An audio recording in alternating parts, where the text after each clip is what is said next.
Continued battle in our homeless crisis. The city of LA has teamed up with the LAUSD to help some of Los Angeles' most vulnerable children. CBS 2's Dave Lopez explains how they're helping them, as well as their families, find a place to stay.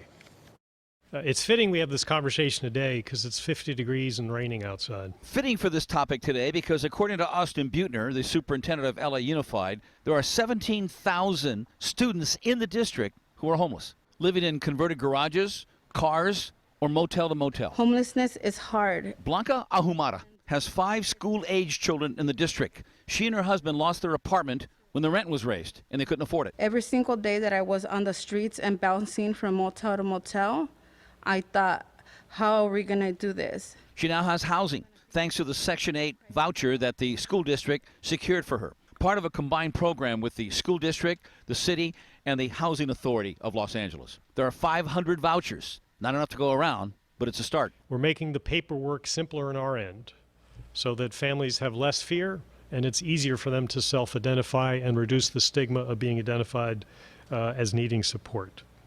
But that's not enough. For nearly an hour, the speakers were peppered with questions about how to solve this crisis.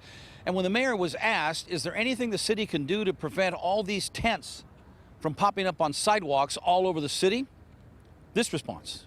As I've said, really solving homelessness is probably going to piss off conservatives and super liberal people. Conservatives because it'll cost money up front to actually build, and people say they deserve to be out there, that's their own behavior, just force them back into something. So if we really want to solve it, it's going to piss off conservatives that we have to probably pay for it. And at some point, when we have enough beds, there might be some people who want to protect people's rights to be on the street. I'm not one of those people. Blunt language from a mayor who vows to solve this crisis. Dave Lopez, CBS 2.